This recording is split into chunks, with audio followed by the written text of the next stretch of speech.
Here we are live from Saints training camp. Bobby Hebert, Mike Detillier. I'm Kristian Garic. First padded practice of training camp for the Saints, and one thing that stood out, several things stood out, but Paulson Adebo is really asserting himself at that cornerback position. Well, I think Paulson Adebo might be the player of the camp. His consistency so far throughout. Nothing against Lattimore, but I just think, 1 and 1A. Now he has to go out there, and he's only going in his second season. We'll look at Lattimore as the top dog, but I don't know that Paulson Adebo. I tell you what, his press coverage, there's no room for the football. I mean, there was a one-on-one route. He simply ate up Chris Olave. To get off the line, he's with them, and then even batted the ball, and the fans kind of cheered. Olave caught it, but he was like 2 yards out of bounds. He didn't survive the ground either. No, No, just Paulson Adebo. It's to me, whether it was like team one-on-one drills, though he was at a different level. Mike, what stood out today, first day of pads? Yeah, again, Adebo, and we brought it up last week, and the same thing with Peyton Turner. I mean, those two guys have been a cut above. Today, what I really like to watch, and I brought it up to DA, was about Justin Evans. He was a guy 2 years out of football. His range and his ability to get to the football is so good. Now, you got to keep him healthy.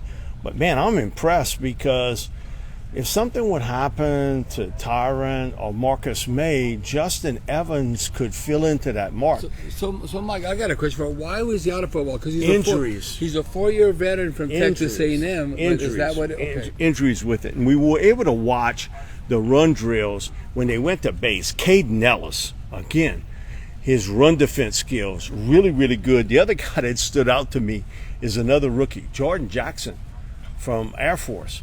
And that, man, he pinched inside, and those runners had no room to run the football. So, again, we just talking about defensive people here, but that's how good their defense has been.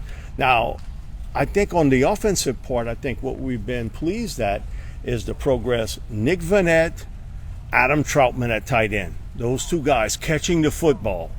Okay, let's say you don't know nobody, and you just come and watch practice. Who throws the ball better, Andy Dalton or Jameis Winston? I mean, just watching the ball and the accuracy.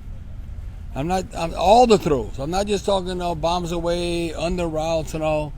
If you truly look at the placement of a ball and a chance, to me, it's not even close so far. Now, I'm not trying to stir nothing up. I'm just telling you, if you just watch in practice and the accuracy of the balls on all the throws, easy check down or whatever, Andy Dalton just throws a prettier ball and a more accurate football. I'm not. Everybody say, well, what are you talking about? I'm just observing. Now, we just started the first day in pads. So I'm going to continue to watch that. There's no competition. That eventually could be a good problem to have. But if something happens, your team is in pretty good hands with Andy Dalton. The other thing, too, is Eric McCoy, who I think is one of the top centers in the league. And I watched Nick Martin in practice and just how efficient he is. Man, he's a great hand placement guy, leverage. Nobody gets kind of around him. And that is so important today. And we went through the deal, what happened with Ryan Jensen with the Bucks and them scrambling to find somebody. No, that number 2 center is important.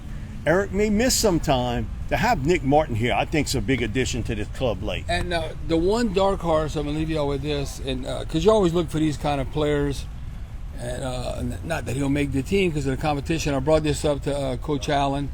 DeMarcus Fields, he ended up with an interception on one-on-one. He's a Texas Tech rookie. Also had a good pass defending in team, so I took 2 notes on him.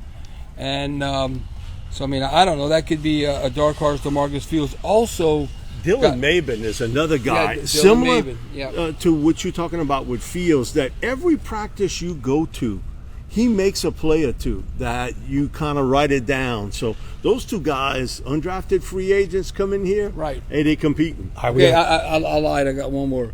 Kristian, I don't have my glasses with me, so read this. Who he was working on this? Who is this Rashid guy? Shaheed. Okay, that now look how what's his size? 6 foot 180. 6 foot 180. Okay, but watch him in the preseason games. Yeah. Watch him in the preseason game along with Aesop Winston, because you know who I don't think they want to pay in the future. Deontay Hardy. Yes, nothing against it, but I'm just saying, watching the return game, whenever he's going to come back. Now I finally saw him working on the side. What might be the Packers, Chargers, or Texans, whatever, in the return game. That's going to be Aesop important. Winston has experience, Right, and right. he's pretty good at it. Yeah, but he's they gave him really, an really opportunity good. last year. He took advantage of it. All right, he's Bobby Hebert, Mike Detillier, Kristian Garic. Join us for Sports Talk. We sat down with rookie offensive lineman Trevor Penning. Bobby? Give it to him. Who that?